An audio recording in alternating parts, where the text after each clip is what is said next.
Hi friends, welcome back to my channel. ಇವತ್ತು ನಾನು ನಿಮಗೆ ಮಶ್ರೂಮಿನ ಒಂದು ಗ್ರೇವಿ ಮಾಡೋದು ಹೇಳ್ಕೊಡ್ತಾ ಇದ್ದೀನಿ. ಫಸ್ಟ್ ಒಂದು ಪ್ಯಾನ್ ತೊಗೊಳ್ಳಿ. ಅದಕ್ಕೆ ಒಂದು 2 ಸ್ಪೂನ್ ಎಣ್ಣೆ ಹಾಕ್ಕೊಳ್ಳಿ. 1 ಸ್ಪೂನ್ ಜೀರಿಗೆ, 1 ಸ್ಪೂನ್ ಸೋಂಪು ಕಾಳು, 1 ಸ್ಪೂನ್ ಬಿಳಿ ಎಳ್ಳು, ಮತ್ತು 1 ಸ್ಪೂನ್ ಧನಿಯಾ, ಮತ್ತು 1 ಸ್ಪೂನ್ ಗಸಗಸೆ, ಮತ್ತು ಸ್ವಲ್ಪ ಗೋಡಂಬಿ, ಮತ್ತು ಚಕ್ಕೆ ಲವಂಗ, ಮತ್ತು ಬೆಳ್ಳುಳ್ಳಿ ಮತ್ತು ಶುಂಠಿ ಇವಿಷ್ಟನ್ನು ಹಾಕಿ ಸಿಮ್ಮಲ್ಲೇ ಸ್ವಲ್ಪ ರೋಸ್ಟ್ ಮಾಡ್ಕೊಳ್ಳಿ. ಮತ್ತು 2 ಈರುಳ್ಳಿ, 2 ಟೊಮೆಟೊ ಇವನ್ನು ಹಾಕಿ ಚೆನ್ನಾಗಿ ರೋಸ್ಟ್ ಮಾಡ್ಕೊಬೇಕು. ನೋಡಿ, ಈ ಥರ ಆಗಬೇಕದು. ಅದು ಒಂದು ಮಿಕ್ಸಿ ಜಾರಿಗೆ ಹಾಕಿ ಒಂದು ಫೈನ್ ಪೇಸ್ಟ್ ಮಾಡ್ಕೊಬೇಕು. ನೋಡಿ ಈ ಥರ. ಆಮೇಲೆ ಅದೇ ಪ್ಯಾನಲ್ಲಿ 1 ಸ್ಪೂನ್ ತುಪ್ಪ ಹಾಕಿ ಮಶ್ರೂಮ್ಸ್ ಹಾಕ್ತಾಯಿದ್ದೀನಿ. ಅದನ್ನು ಮುಂಚೆನೇ ತೊಳೆದು ಡ್ರೈ ಮಾಡಿ ಕಟ್ ಮಾಡಿ ಇಟ್ಕೊಂಡಿದ್ದೆ. ಅದು ಒಂದು ಸ್ವಲ್ಪ ಫ್ರೈ ಆದರೆ ಸಾಕು. ಇನ್ನೊಂದು ಕಡಾಯಿಯಲ್ಲಿ ಒಂದು 2 ಸ್ಪೂನ್ ಎಣ್ಣೆ, ಸಾಸಿವೆ, ಕರಿಬೇವು ಹಾಕಿ, ಆಮೇಲೆ ಒಂದು ಈರುಳ್ಳಿ ಕಟ್ ಮಾಡಿ ಹಾಕಿದ್ದೀನಿ.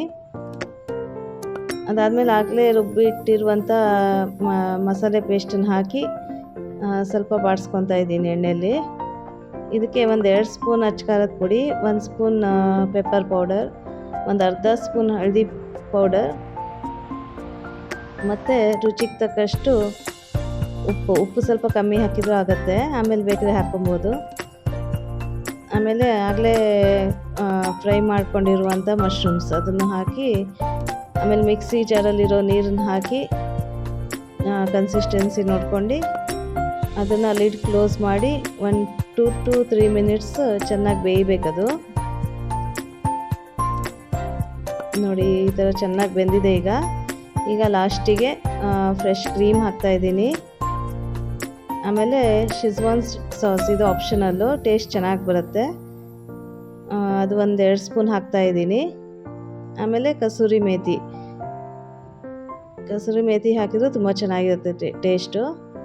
ಹಾಕಿ ಲಾಸ್ಟಿಗೆ ಒಂದು ಸತಿ ಮಿಕ್ಸ್ ಮಾಡ್ಕೊಬೇಕು ಚೆನ್ನಾಗಿ. ಮತ್ತು 2 ಕುದಿ ಬಂದರೆ ಸಾಕು. ಈಗ ಗ್ಯಾಸ್ ಆಫ್ ಮಾಡ್ಕೊಬೋದು. ಈಗ ನೋಡಿ, ready to serve. Thanks for watching my video.